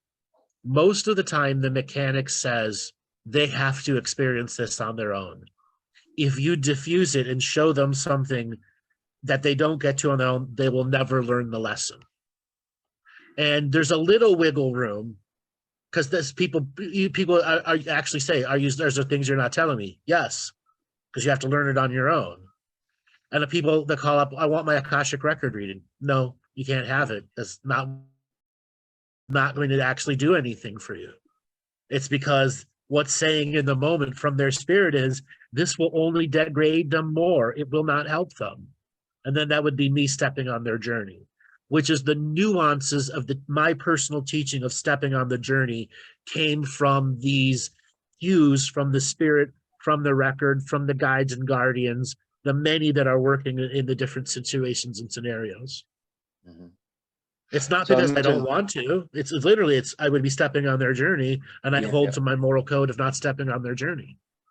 So imagine like telling somebody that they were some great teacher or some great person in history, even if they were, but yet all they really need to do is focus on changing their diet slightly, getting more exercise, and and that's the greatest thing they need to do. But yet what they do is they take that information, they use it to validate all of their negative behaviors and patterns. Well, I can do this because I'm this person, and they over invest in that particular identity and they get completely lost. That's right. I've seen so many people go down this path, and for some reason it just keeps going and keeps going. This denial and belief. Well, also a hang up on who they were or who they are on alternate timelines, isn't it? Which also comes from the culture of light workers. It's more about the past and the present. No, it's all about now. Yes, Yeah. because now we're all just victims. And how would it correspond then, Andrew, with some say information about a specific era or a being which you can't bring through? Would that just be again stepping on the journey, and say like Jesus, or not that you have to speak about Jesus, but just examples like that, where you've held back from information from that way? I've let it rip about Jesus a few times, Mhm. and I won't Me do and it Laura anymore. talked about this earlier. I was And I like, won't do it anymore because of the Yes. religious comments that come. okay, And yeah, it's like, makes sense. and it's like 25, 50, 1,000 comments, and I have to delete them all because they're all basically saying I'm of the devil. Yeah. Yeah, that makes Yeah. sense. And then other things, other beings, personal choice is a big Okay. part of it, because I am the one that has to go through this with the person on the journey too. And if I don't want to go through that journey, I'm sorry, I'm not going to go through that journey for you. Yes, yes. I am a part of the reading. I am a significant part of it. So I have my personal choice too of the things that I don't want to look at or go through, because I've done them before. And there are Interesting. sometimes, I Andrew, never when you thought of just that. know, don't you? You just know, you just know that there's only so much you can say, and to take it any further would just be futile. And those are some of the saddest Mhm. moments. Like I just recently had a show with Space Cat, the SSP Oh, person. it was amazing. Yeah. Yeah. So 99% of the callers that call in that think that they're an SSP person, they're not. No. And I get 200-300 a year. So that would mean 196 of them, or 197 of the 200 are fake. Meaning they created that story in themselves through listening to the garbage teachers for so long that they've identified. And I mean, it's this peer. Okay, there's a specific way to deprogram them, and then a specific way to deprogram the real ones, which I get all the time. Okay, and if you do it wrong, they will go suicidal because it's programmed into them. Yeah. There are these Yeah. detonation triggers inside them. If you do it wrong, they will self-destruct. Yeah. Having to get her to realize she had bloody hands, but it weren't her bloody hands. And then to forgive it. Did I have to experience what she went through? Yes, I did. Did it affect me? No, because I remained sacred neutral and none of the material stuck in charge or polarity to me. And I'd also done it long enough with the real ones to know I can't get lost in their story. It's the finality. Can they get out of it? Yeah. In 6 months from now, are there doorways out? And I remember you held back a lot of stuff on my first reading from with you. And I remember I went through that and went through those serious spiritual growth moments and rites of passage. And they're one of the best moments of my life, having to figure it out on my own. And I knew that a lot of stuff you were holding back from me until I was ready to listen to it. Then gradually, obviously, the more information you had when I spoke to you later on. So it's right. And it's beautiful to see that neutral perspective of not fucking someone up, basically, and getting them to do the wrong choices. You know, the other thing that can be challenged for me when I have to bring up sexuality conversations, and I have to get them into a graphic state to understand the mistakes that they've made through sexuality, or having to literally coach them through intimacy.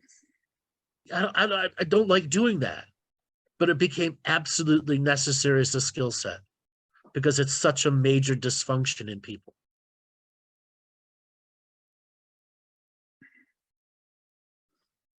It's a huge limitation, a huge limitation. And you cross over the boundaries of misogyny as well, because there'll be certain people that are listening who are within the light worker range that would find some of the stuff that you have to say, which is true. Sexuality is a choice, orgasm is a choice. You know, and there's just such a big problem with it that it's something that not many people are talking about, but it's going on everywhere. That's such deep conditioning, though, isn't it? Yeah, it's a women's issue. It's a women's issue. It's something that women need to get together and talk about properly, and to come up with a solution for. It's a men's issue too. It's a men's issue too. It is. Yeah. But I see it in every relationship that I speak about when I'm at work and I speak to normal men. there's this same issue. Yeah. But in my callers, it's the majority of the women that subject matter gets triggered in. You do hear why I talk about sexuality with men and intimacy training, but it's majority of the women that are callers that subject matter is triggered, because it's the most prevalent thing in their frequency. They wanted their Akashic record, they wanted this, and then they said the caveat, whatever you need to say to me, say to me. Are you certain you want to do that? and you do that, Andrew. A lot of people ask for the Akashic reading, but I've seen it, you go into a lot of what are some of the past life bleed throughs which are affecting them instead. So they ask the question, they want to know where they're from, but you just give them a few lifetimes before and how it affects them in the now. Right. Which is Akashic strategy. What's going to stick? Yes. What are they open to that has the same metaphor of teaching and lesson? And in that moment, that's all skill, pattern association skill. Boom, done. And I was about to say, for anybody who's at all psychic, how much skill that takes is unbelievable. For me, I kind of get what's relevant, and I just trust that that's my process, because I have all this unseen world behind me that helps me to do this. So when I enter into the Akashic records like that and I'm reading for somebody, what's relevant comes up naturally. But you actually take it to another level. You're able to actually filter through that information and have an influence on it, which is like, yeah, it's very, very incredible as far as I'm concerned. All right, so for a section here, because we did tough love calls, let's talk about some of the tough love sexuality calls that people might remember. Ooh. I know Dale has his, you know. I was waiting for that. Yeah. So mine was basically, it was a relationship issues I was having, and it all connected to trauma and sexual abuse. And it was interesting because it was there, and I couldn't fucking understand where it was from, what it was. And it is such a big part of our life, like our sexuality and that energy. And a lot of people don't realize it. And I was a bit embarrassed when you said it. I was like, holy fuck, what are you talking about? But it was necessary, and for me to learn about that. And to be honest with you, because what I grew up with was the era where it was kind of pushed aside. I remember finding like magazines and videos in my parents' room and stuff like that. So there was a bit of a weird thing with it when I was growing up. So I was always under the impression not to talk about it, not to speak about it. So it brought up a lot of inner work for me to look at, really. And I feel in that neutral way of looking in that inner work, it's important. And yeah, it was a hard pill to swallow, but it was great that I did the work and obviously did what you said. There's still a few things, but it's just, yeah, that growth came from actually doing the hard shit and looking into it without judging myself or judging the sexuality, which is again imprinted in me when you're growing up, not to talk about it. It's kind of like a taboo, isn't it? Yeah. Amy, any callers that pop out for you? No, not callers, but just comments you would make, and a lot of dildo talk with the women. You know, that's a lot of yeah, that's from what I remember. No, but for me, it's like Dale, it's like that was taboo, you know. Mm-hmm. You don't masturbate, you don't do any of that. And it was hard in my house to even do that. I don't know, you know, 9 kids, exactly. Yeah. So how do you even do that? So yeah, that wasn't happening, and just all the beliefs and patterns. But I would have to say that I was a prude. So, did the dildo talk confront you and make you think? Yeah, did. Okay. Now, put yourself in my shoes, that I have to instruct a woman of how to use a dildo. Okay? Or the ones that are available on the market. Yes, there is this big, I forget which one you comment, this huge one. I looked it up. I'm like, Jesus, what are you? We Vibe Sync. I'm like, what the heck? Women. Yeah. So I don't know how you would even talk through that. What's it like for you, Maty? I did frequently.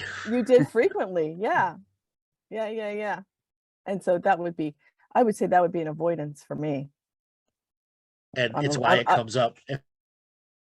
much because Yes. it is an avoidance frequency, and it's one of the easiest tools to learn how to self-pleasure. Right.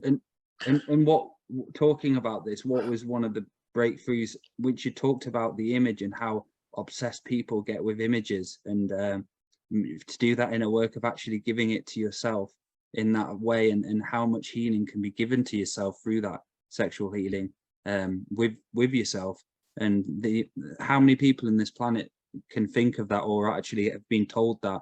I think not many people have actually known, you can actually give it to yourself without having to have images, having videos, and it's hard. It brings up a lot of stuff for myself in the past, and yeah, it's great looking at it. It's brilliant what you've talked about and brought through the shows, Andrew. It's helped me a hell of a lot anyway. And it's a great manipulator too. You manipulate with it too. And yeah, that was a big lesson for me, to not manipulate and just, okay, honey, you want it? All right, let's go. I had to, it's like forced evolution. So that's the good part of it. Forced evolution was, I had to force myself. Okay. But once you do, it's like loosens you up then. It's like, that's where some of those calls helped erode away some of your issues that were there. Yeah, for sure. It was like, whoa, am I tight? Like, whew, okay. Bigger teeth, no. But yeah, so no, I thank you for that, because it has opened up my sexuality a lot. And I remember allowed you to explore with a bit of freedom and not shame or guilt. Right. And can I tell you something? I'm whispering because it's so funny, because there's only thousands of people listening, Amy. Yeah, there's only thousands of people listening. Don't worry. Okay, but this may help somebody. But what's so funny is, my husband actually bought a toy, and I didn't tell him to buy it. He just did it, and I had a little and I'm like, okay, let's go. It's like, it was a little thing, but it was like so cute though. It's like, oh, it's like, I don't know. And now I'm learning belly dance. So now I'm gonna, do my belly dance, and like all these things are starting to come in, sexual wise. It's like that needs to open up now. And I know Maddie and I had a conversation about that one time. Well, juxtaposed to you, sexuality is a very complex subject for me. It is. I have it in Udu buckets and always have. And so it's always been a process with how I've learned from Andrew is that I wasn't a bad person for it. That my sexual expression was my power. It was my essence, my core. And that because I had such a rampant sexual energy, and it's feral at times. I mean, Laura will tell you, not that Laura and I have any sexual Laura will tell you what it's like to be my friend, Laura, right? Sometimes my sexual energy is so off the chain that it takes someone like Laura to come and just bring me back down to earth. But it's something that I've figured out, that if I use my own personal process and I can be disciplined within it, I can create such huge volumes of light. Most people have no idea how much light you can build up like that. And you can store it for a long time, or you can use it for mass creations that most people have no conscious of. I mean, alchemy, my God, I have achieved huge levels of spiritual alchemy through personal sexual expression. And it's meant to be your personal birthright and legacy that everyone can invest to every lifetime if they go into it with an openness of exploration and not violence or any of those other things that create non-sexual emotions for gratification. What about BDSM, Andrew? In certain situations, there are certain people who have been traumatized a certain way that will use that. You have to understand why. Okay? Most people that get into BDSM already have a trauma to childhood that has perverted what sexuality was from them from the beginning. And then there are those that are just so damned experienced, they're bored with the standard 2,000 positions. If you're bored with 2,000 positions and you have 7 to 12 partners per year or more, you have a sexuality issue. Thus, BDSM is the gateway drug into all these other things you've never done. I've had BDSM coaches come on radio shows. Why? Because it helped heal a lot of people who had tremendous amount of sexual dysfunction. and there are all middle levels of grey between it, because that's one thing I found, that I don't seem to have any really sexual filter, and it gets me into trouble sometimes. But I think that there's such a great air of expansion there that it just takes the smallest amount of tweak or experience. We're talking about Amy with the husband buying something. Some people, they don't even consider each other's sexuality. I mean, why would you not want to invest in your pleasure or your partner's pleasure? To me, it's all I fucking think about. I have to take my mind off of it and think about something else, you know. And it's you know, it's not perverse. It's just that I move towards the things that make me feel good, and it's one of those things that make me feel great. Right, and there's nothing wrong with it. Yeah. Okay, you just have to know what's the difference between normalcy and addicted to it. Yeah. As long as you can separate, Yeah. this is my normal way. I'm not addicted to my normal way. No. You can use it to that advantage that he's just talking about. Yeah. And I get bored easily, Dale.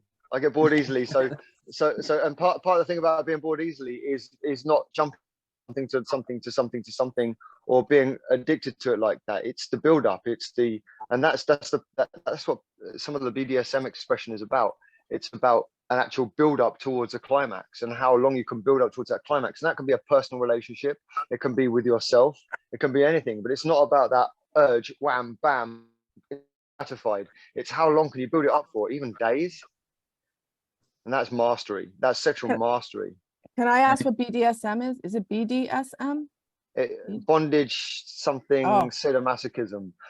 So of its stress, giving and receiving pain, or even just ordering someone about and dominating somebody, and or somebody being submissive.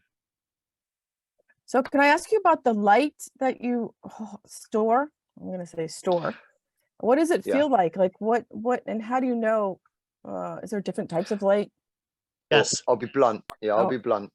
So okay, I can produce light that would be perceived in the unseen as powerful as the earth itself. And that may sound ridiculous, but each one of us has that expression, that ability. The amount of light that we can produce can be seen in the unseen on a celestial scale. Absolutely. Each one of us has that within us. Yeah. And so, sexuality is the... Sorry, go ahead, Andrew, I'll let you go. I want to add something to this. So there are different kinds of excretions the human body creates. When a woman creates the milk white cream situation, that is the highest sense of personal body alchemy going on.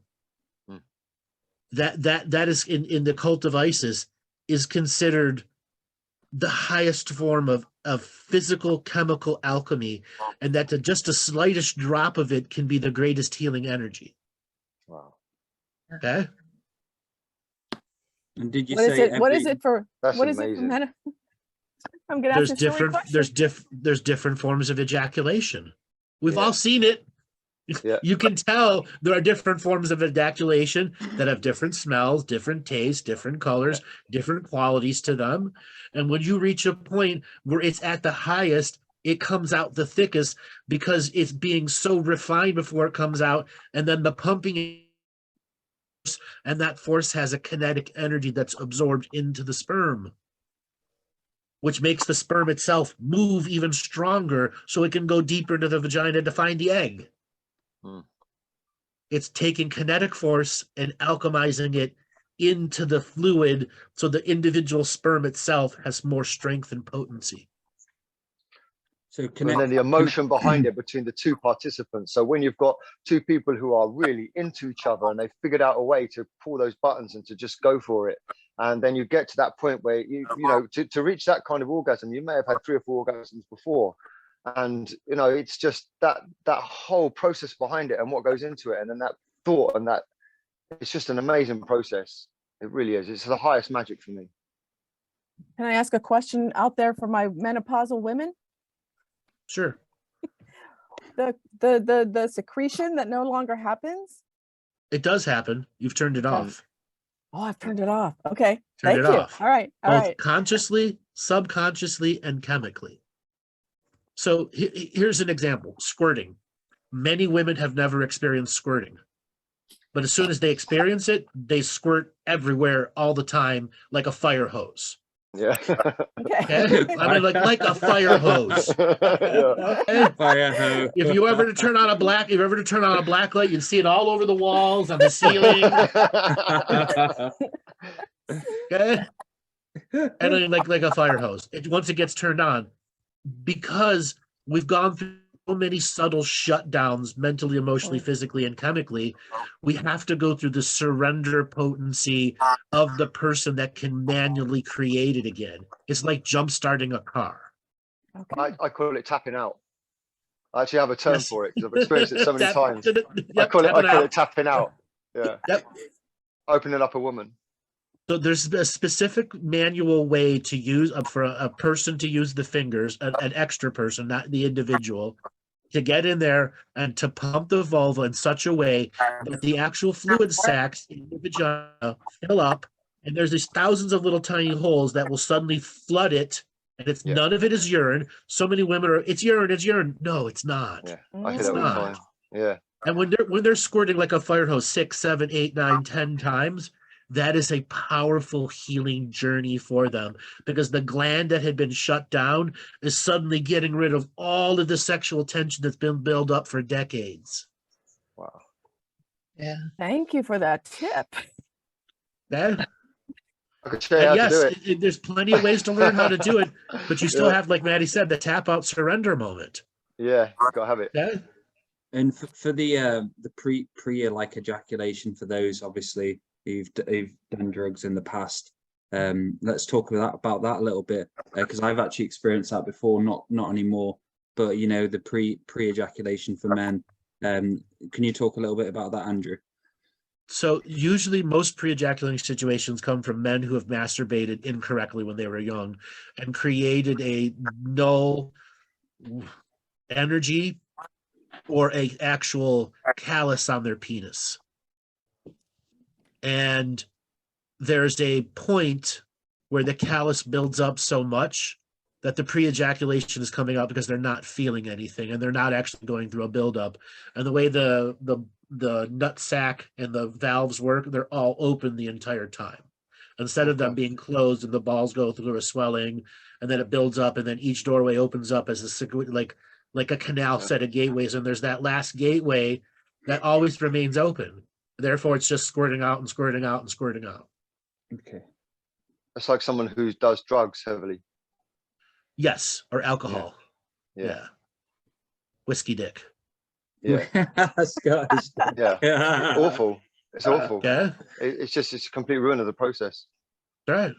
And a question I wanted to ask as well, Andrew. So the tantric and in tantra, you say a lot of teachers out there ruin people's sex lives who are doing it wrong. Could you go into a little bit about that? It's because they're not actually practicing tantra. They're making shit up as they go. Okay. Real tantric masters, whatever sexuality is taught, you're not supposed to be a part of the partner group. And unfortunately, too many of the tantric masters want to be a part of just group sex. Okay? And unfortunately, that's the complete and total bastardization. Tantra is like Reiki. It has been absolutely bastardized, and the original teachings and philosophy are not even understood by a handful of the existing masters left today. Okay? Tantra is about building up for months at a time a sexual frequency and then having a release with a partner who's also built up for months at a time. And it's to align your cycles both astrologically and sexually.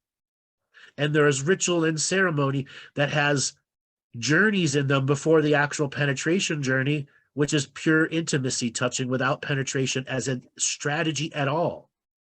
So imagine months of heavy touching through a meditation journey, like you're both facing each other in a meditation and you're touching and touching and touching with an intent to have an orgasm through touch only. And not vagina or phallic touching, ears, eyes, hair, to the point the transfer of the energy creates the orgasm. Wow. Do you even hear about that in any of the tantric teachings? No. Don't. And also, That's but I learned to turn my focus inside and being able to create energy within my body, and I put it into the prostate. This is something that people don't talk about, the male prostate. Yep, And I remember sitting there once time seated, and I was just experimenting, and I put my consciousness in my prostate, and I managed to actually bring myself to a state of internal orgasm just purely by sitting there and focusing on that area. That's incredible. The prostrate is what controls all the canal doors. Right. Yeah, you can feel it when it's that point where you're about to bust, and you just go, it's going to happen. There's nothing I can do. Here we go. And that's the first thing to pulse. Right. And Can people bring themselves to orgasm by thought, Andrew? Because absolutely, I nearly have. I've done it. You have, yeah. It's birthright and legacy for anybody to bring themselves to an orgasm without any touch. Yep. And dream state too. Yes, in dream state too, or pre-dream state. I've had them in dream state. Yeah. Some of the best sex I've had in dreams. Yeah, right. Or just with everybody and anyone. Be walking along and just banging everyone. I'm like, oh my God, this has got to stop. And then you wake up, what did I do with that elephant? With a smile on your face. Yeah, I just literally banged everybody. That trunk, that was a good trunk. Ganesh, oh boy. Ganesh. Oh my God. So talk about the process of having, they call it the wet dream, don't they? And that's just basically, is that in the dream state, obviously you just orgasm and then you wake up and it gets through, filtered into the body, or is there anything else going on, Andrew? There's a lot more going on when you're actually having a wet dream with a release. So usually that is an intense dream state with an actual dream partner. That is part of the dream state puberty process. We all have a puberty sexuality guide that helps us go through that, which is greatly misunderstood. They're not just a man or a woman in the astral world waiting for you to go through puberty. Next. They're not a psychic gigolo or a hooker. They're bonded to your lineage because that first set of experiences is going to set a tremendous frequency within you of what sexuality can be from the very beginning,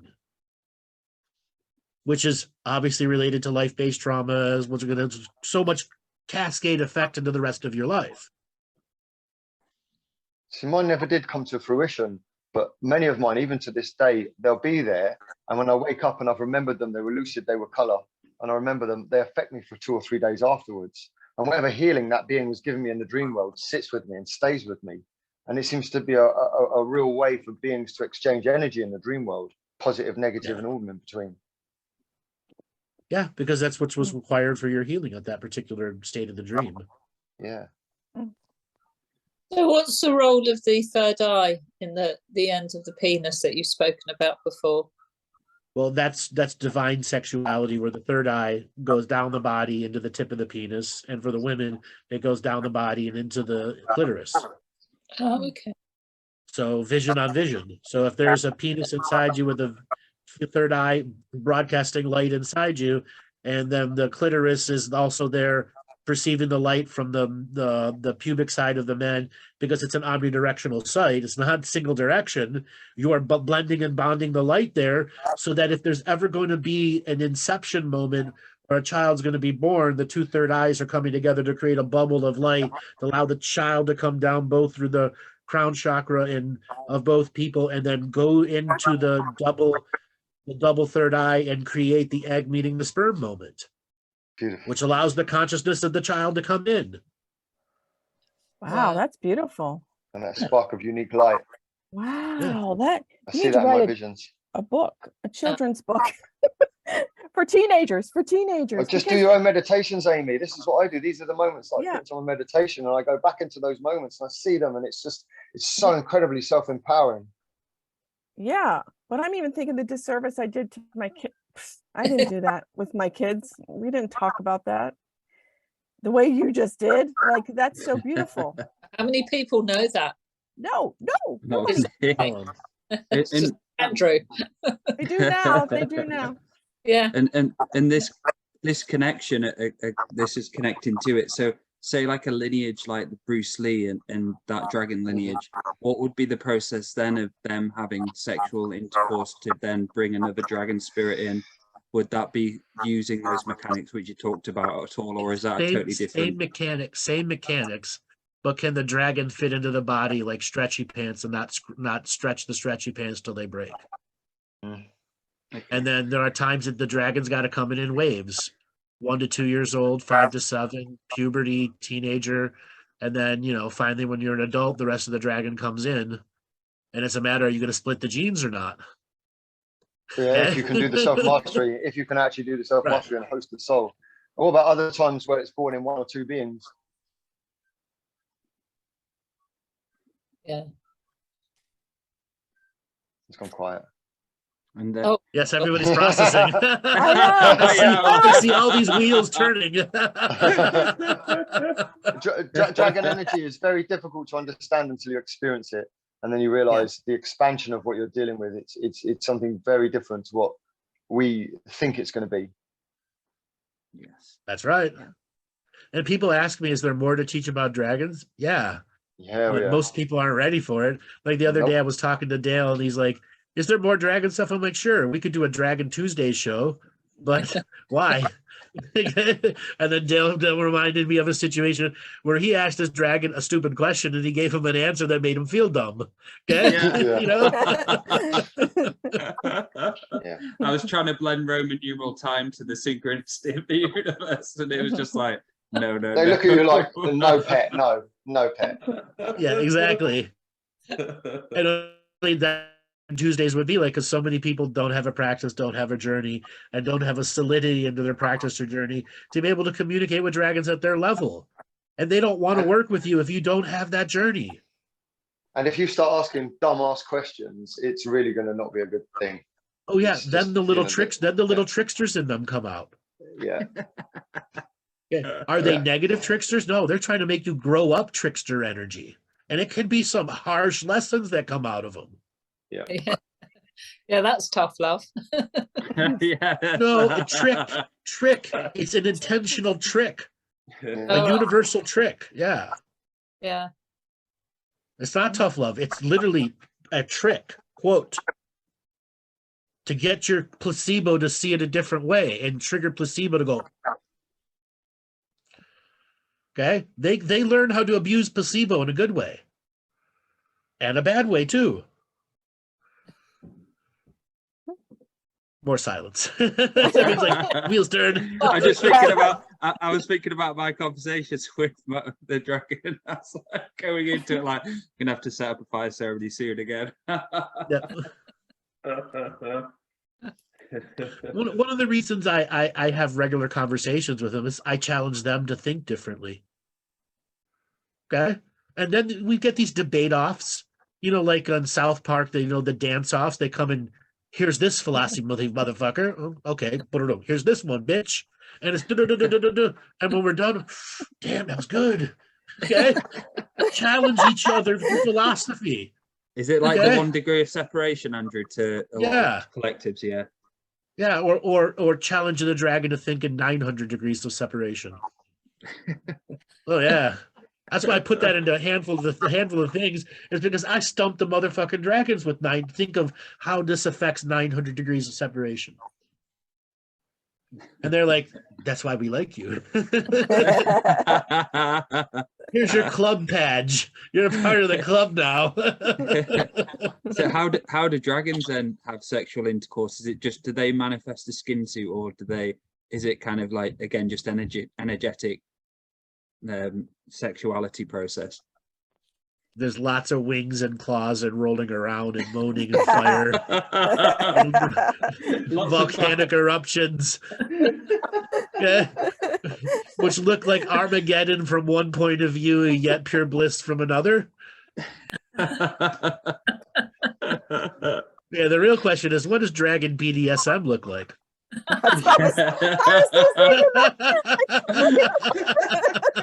You're a human. That's what it is. You're a human. Okay? That's funny. The dragons with the bats and the bloody lingerie on. A dominatrix dragon, exactly. Yeah. I'm a novice with dragons, so I didn't even know that, you know, dragons, cartoonish dragons, I understood. But so when you're talking, I'm kind of like, oh, this is interesting. So I'm Yes. kind of like a novice at the dragon energy piece of it. So what a great way to end the show then, guys. We're just over 2 hours, and that was some incredible talk and going into those layers. Thank you so much, Andrew, Amy, Maty, and Laura. I really appreciate you coming on. Thank you. Thanks, Dale. Thank you. Everyone. Yeah, Yeah. pleasure to everyone to be on. We had a really great, big range of conversations today. Yeah. And we pressed record. I Yes, think. and you pressed record. Yes, yes, it's good. Oh, good. So yeah, thank you everyone for watching this week's show, and we'll be back next week, and we will be back for the Halloween special. Andrew will be joining us again. So thank you again, everyone. I appreciate you all. Thank you. Thank you. Thanks, Dale. Thank you.